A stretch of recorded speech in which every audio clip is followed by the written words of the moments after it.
some fruits, which are those that are protective food. And you also, there's carbohydrate, there's protein. So if you feed the soil with manure, with compost, you are feeding the right requirements for the soil, and the benefit will be good growth of vegetables, less pests and diseases. If your body is weak, anything that means it can go through the diet, like white cells. When white cells are weak. So we are actually making sure that our soil is better at the higher level. So we are adding more. The more you add the manure or compost, you put a value and the capacity of having more nutrients every year, it increases. But the plants themselves, there's no danger of over-consuming good things. No.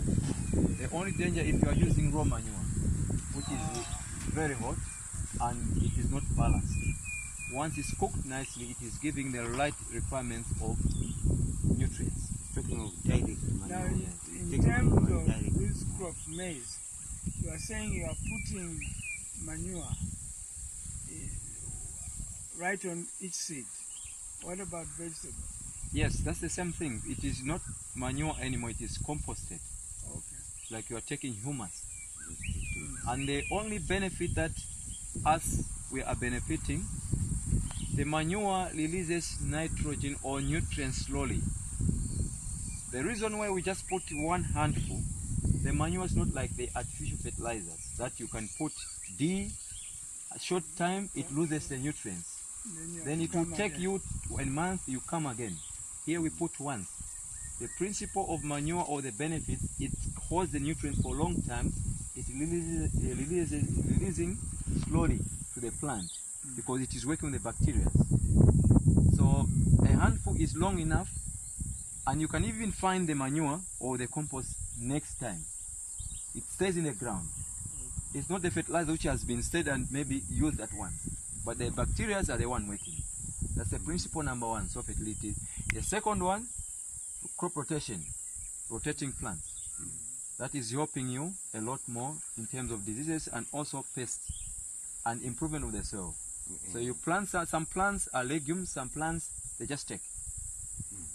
So crop rotation is also the second one. It is helping us a lot. The other one is diversity. Planting different types of crops in one area. In that way you are going to benefit in terms of having a variety of crops. It confuses the pest. We've got maize, soya, or together with pigeon pea, or in my garden I've got broccoli. I've got about 11 different types of crops, but planted in strips. That confuses the pest. But if you plant, let's say this time there's cabbage, you plant cabbage 1 hectare, and cabbage diamond back moth comes, it's a Christmas, it's a bonus, because there's just one type of thing, and that's what they like. So we call a system in the garden that each element support each other. In case you lose one crop, you're going to benefit with the other.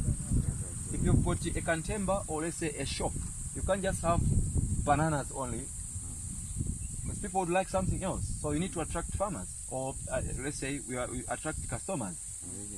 So talk time, you've got some bread, everything there. So each element will support each other, because now you are actually attracting more people. Another principle is no spraying with chemicals. If you spray with a chemical, you are actually killing some of the beneficial insects, because not all of them they are actually attacking. We've got wasps. Some of the wasps, they breeding system, they go and take a caterpillar and then they lay eggs. Those ones which stay in the house, you can see they put a small little house there.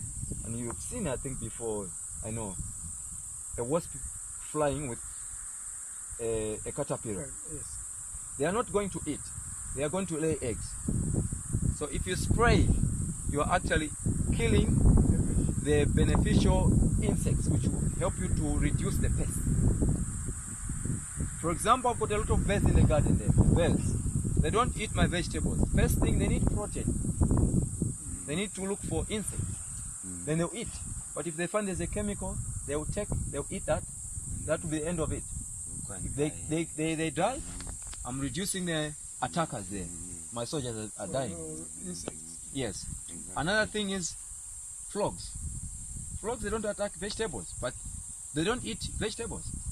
But they need to eat. What they need, they will eat insects. So they're reducing. But the fact is, you need to accommodate those things.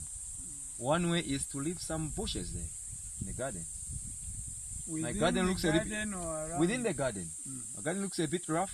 There are some beneficial weeds. There are weeds there, but some of them are beneficial.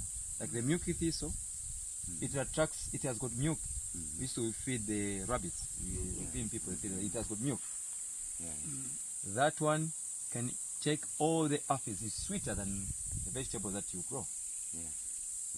So those things, the 4 ones which I've mentioned, if you more likely follow these, it will reduce all the problems. I'm not spraying like I don't know for how many years. Just trying to follow this principle. Another thing which everyone is suffering is burning. No burning. Obviously, I'm not allowed to burn in a field there. If I burn, I'll kill all my predators. Fire. And also, I need mulch. So all these weeds which are lying, the weeds which are lying, I cut them, either I'll feed to the pigs or mulch them. So in short, what's happening here around is recycling of nutrients. This is what we are doing here.